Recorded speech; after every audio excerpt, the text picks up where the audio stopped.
നെന്മാറ സജിത വധക്കേസിൽ പ്രതി ചെന്താമരയുടെ ശിക്ഷാവിധി ഉടൻ തന്നെ വിധിക്കും. ചെന്താമരയെ കോടതിയിൽ എത്തിച്ചിട്ടുണ്ട്. വിവരങ്ങളുമായി സുവി വിശ്വനാഥ് ചേരുന്നു. ചെന്താമര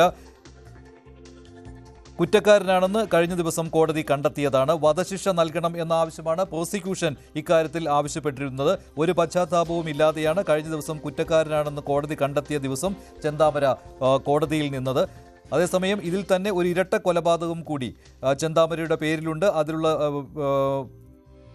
വിചാരണ തുടരുന്ന ഒരു സമയത്താണ് ആദ്യ കൊലപാതകത്തിൽ കുറ്റക്കാരനാണ് ചെന്താമര എന്ന് കോടതി കഴിഞ്ഞ ദിവസം വിധിച്ചത്. ഇതിലാണ് അല്പസമയത്തിന് ശേഷം നിർണായകമായ വിധി വരാൻ പോകുന്നത്. നെന്മാറ സജിത വധക്കേസിലാണ് വിധി വരാൻ പോകുന്നത്. ഈ കേസിൽ ജാമ്യത്തിൽ ഇറങ്ങിയ സമയത്താണ് ഇരട്ട കൊലപാതകം ചെന്താമര നടത്തിയത്. വധശിക്ഷ നൽകണമെന്ന ആവശ്യം ഉന്നയിച്ചിരിക്കുകയാണ് പ്രോസിക്യൂഷൻ. സുവി വിശ്വനാഥ് ചേരുന്നു. സുവി, എന്തെല്ലാമാണ് വിവരങ്ങൾ? മഞ്ജുഷ്, നെന്മാറ പോത്തുണ്ടി സജിത കൊലക്കേസിൽ അല്പസമയത്തിനകം തന്നെ ശിക്ഷാവിധി ഉണ്ടാകുമെന്നാണ് നമ്മൾ പ്രതീക്ഷിക്കുന്നത്. ഈ ശിക്ഷാവിധി കേൾക്കാനായി ചെന്താമരയെ ഇപ്പോൾ കോടതിയിൽ എത്തിച്ചിരിക്കുകയാണ്. നെന്മാറ അഡീഷണൽ മജിസ്ട്രേറ്റ് കോടതിയിലാണ് ഇപ്പോൾ ചെന്താമരയെ എത്തിച്ചിരിക്കുന്നത്. തികച്ചും സൗമ്യനായാണ് ഇപ്പോൾ ചെന്താമരയുടെ ഒരു പെരുമാറ്റം എന്നാണ് അവിടെ നിന്ന് നമുക്ക് മനസ്സിലാക്കാൻ സാധിക്കുന്നത്. കഴിഞ്ഞ ദിവസങ്ങളിലെല്ലാം തന്നെ ചെന്താമര വലിയ തോതിലുള്ള ആക്രോശവും ഭീഷണിയും ഉയർത്തിയിരുന്നുവെങ്കിൽ മാധ്യമങ്ങളോട് പോലും പ്രതികരിക്കാതെയാണ് ഇത്തവണ ചെന്താമര മജിസ്ട്രേറ്റ് കോടതിയിലേക്ക് കയറിപ്പോകുന്ന കാഴ്ചയാണ് നമുക്ക് ദൃശ്യങ്ങളിൽ നിന്ന് കാണാൻ സാധിക്കുന്നത്. 2019 ജനുവരിയിലാണ് കേസിനാസ്പദമായ സംഭവം നടക്കുന്നത്. അയൽവാസിയായ സജിത എന്ന യുവതിയെ ചെന്താമര കൊലപ്പെടുത്തുകയായിരുന്നു. പ്രത്യേകിച്ചും തന്റെ കുടുംബജീവിതം തകർക്കാൻ ഈ സജിത ഇടപെട്ടു എന്നാണ് ചെന്താമര സംശയിക്കുന്നത്. ഇതിനുവേണ്ടി മന്ത്രവാദം നടത്തി. ഈ മന്ത്രവാദിയുടെ ഉപദേശപ്രകാരമാണ് ചെന്താമരയ്ക്ക് സജിതയോട് ദേഷ്യമുണ്ടാകുന്നത്. ഇതിനെ തുടർന്നാണ് ചെന്താമര സജിതയെ കൊലപ്പെടുത്തിയത്. ആ സമയത്ത് സജിതയുടെ ഭാര്യയും ഭർത്താവും മക്കളും ഒന്നും വീട്ടിലുണ്ടായിരുന്നില്ല. ഭർത്താവ് തിരുപ്പൂരിലും മക്കൾ സ്കൂളിലുമാണ്. വൈകിട്ടെത്തിയ കുട്ടികളാണ് അമ്മ മരിച്ചു കിടക്കുന്നത് കണ്ടത്. അതിനുശേഷം ജയിലിലായിരുന്നു ചെന്താമര. ജാമ്യത്തിൽ പുറത്തിറങ്ങി. ആ ജാമ്യത്തിൽ പുറത്തിറങ്ങിയതിനു ശേഷം കഴിഞ്ഞ ജനുവരിയിൽ 2025 ജനുവരിയിൽ ഈ സജിതയുടെ ഭർത്താവിനെയും അമ്മയെയും കൊലപ്പെടുത്തി. ഭർത്താവ് സുധാകരനും ലക്ഷ്മി എന്ന അമ്മായിയമ്മയുമാണ് കൊലപ്പെട്ടത്.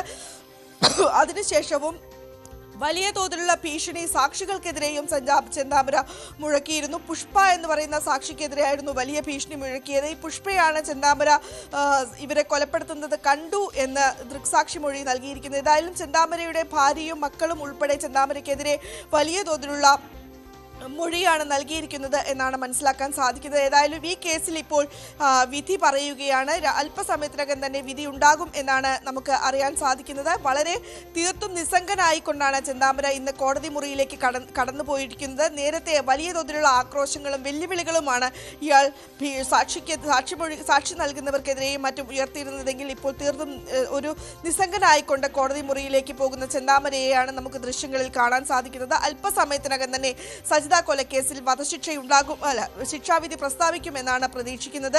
ഏതായാലും പ്രതിക്ക് വധശിക്ഷ നൽകണം എന്നാണ് പ്രോസിക്യൂഷൻ പറഞ്ഞിരിക്കുന്നത്. എന്നാൽ തെളിവുകൾ പര്യാപ്തമല്ല, പ്രതിക്ക് വധശിക്ഷ നൽകേണ്ടതില്ല, അപൂർവങ്ങളിൽ അപൂർവമായ ഒരു കേസായി ഇതിനെ പരിഗണിക്കാനാവില്ല തുടങ്ങിയ വാദങ്ങളാണ് പ്രതിഭാഗം ഉന്നയിച്ചിരിക്കുന്നത്. ഒപ്പം തനിക്ക് മാനസാന്തരപ്പെടാനുള്ള ഒരു സാഹചര്യം ഉണ്ടാകണമെന്ന് ചെന്താമരയും കോടതിയെ അറിയിക്കുകയുണ്ടായി. ഈ ഒരു സാഹചര്യത്തിലാണ് ഇപ്പോൾ കേസ് കോടതി കേൾക്കുന്നത്. ഏതായാലും ശിക്ഷാവിധി അല്പസമയത്തിനകം തന്നെ ഉണ്ടാകും. 2019 ഈ കേസിനാസ്പദമായ സജിത കൊല്ലപ്പെടുകയും ചെയ്തിരിക്കുന്നത്. മഞ്ജുഷ്, ശരി സുവി, അല്പസമയത്തിനകം ഇതിൽ ശിക്ഷാവിധി ഉണ്ടാകും. എന്തായാലും ചെന്താമര കുറ്റക്കാരനാണെന്ന് കഴിഞ്ഞ ദിവസം തന്നെ കോടതി കണ്ടെത്തിയതാണ്. പാലക്കാട് നെന്മാറ സജിത വധക്കേസ് എന്നാണ് ഇത് അറിയപ്പെടുന്നത്. ജില്ലാ അഡീഷണൽ സെഷൻസ് കോടതിയാണ്, പാലക്കാട് ജില്ലാ അഡീഷണൽ സെഷൻസ് കോടതിയാണ് വിധി പറയാൻ പോകുന്നത്. കഴിഞ്ഞ ദിവസം എന്തെങ്കിലും പറയാനുണ്ടോ എന്ന് കോടതി ചെന്താമരയോട് ചോദിച്ചിരുന്നു. പക്ഷേ ഒരു പശ്ചാത്താപവും ഇല്ലാതെയാണ് ചെന്താമര കോടതി മുറിയിൽ പെരുമാറിയത്. കോടതിയിൽ വിശ്വാസമുണ്ടെന്നാണ് സജിതയുടെ മക്കൾ കഴിഞ്ഞ ദിവസം പ്രതികരിച്ചത്. കടുത്ത ശിക്ഷ കിട്ടട്ടെ എന്നായിരുന്നു സജിതയുടെ അമ്മയുടെ പ്രതികരണം.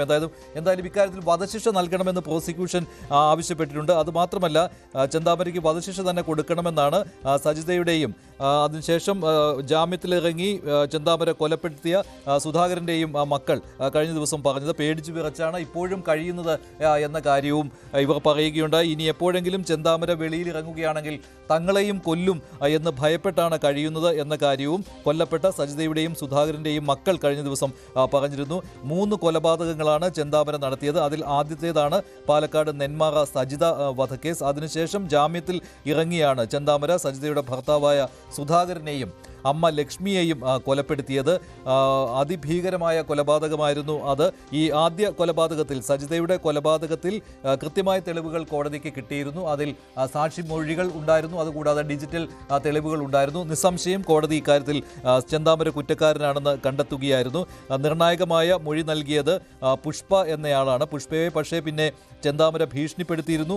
അതോടുകൂടി ചെന്താമരയെ ഭയന്ന് പുഷ്പ നാടുവിട്ടു. അങ്ങനെ മുഖ്യസാക്ഷി നാടുവിട്ട ഒരു സംഭവം കൂടി, അപൂർവമായ സംഭവം കൂടി ഇക്കാര്യത്തിൽ ഉണ്ടത്. അപൂർവങ്ങളിൽ അപൂർവമായ കേസാണ് എന്നാണ് പ്രോസിക്യൂഷന്റെ വാദം. അതിനാൽ തന്നെയാണ് വധശിക്ഷ ഈ കേസിൽ നൽകണം ചെന്താമരയ്ക്ക് എന്ന കാര്യം പ്രോസിക്യൂഷൻ ആവശ്യപ്പെട്ടിരിക്കുന്നത്. പുഷ്പയാണ് ചെന്താമരയെ കണ്ടത്. സജിതയെ കൊന്ന ശേഷം ചെന്താമര വരുന്നത് കണ്ടത് പുഷ്പയായിരുന്നു. അതുകൊണ്ട് തന്നെ പുഷ്പയുടെ മൊഴി ഈ കേസിൽ അതിനിർണായകമായി മാറുകയായിരുന്നു. പുഷ്പയെ കൊല്ലുമെന്ന് ചെന്താമര ഭീഷണി മുഴക്കിയതുമാണ്. അതിനാലാണ് പുഷ്പ നാടുവിട്ട് പോയത്. ഇപ്പോൾ അല്പസമയത്തിനകം ഈ കേസിൽ വിധി വരാൻ പോവുകയാണ്. ശിക്ഷാവിധി വധശിക്ഷയായിരിക്കണം എന്ന് പ്രോസിക്യൂഷൻ ആവശ്യപ്പെട്ടിട്ടുണ്ട്. പക്ഷേ വധശിക്ഷ നൽകേണ്ട സാഹചര്യം ഇല്ല എന്നുള്ള എതിർവാദവും ഇക്കാര്യത്തിൽ ഉണ്ട്. പക്ഷേ ഇത് സമൂഹ മനസാക്ഷിയെ ഞെട്ടിച്ച ഒരു കൊലപാതകമാണ്.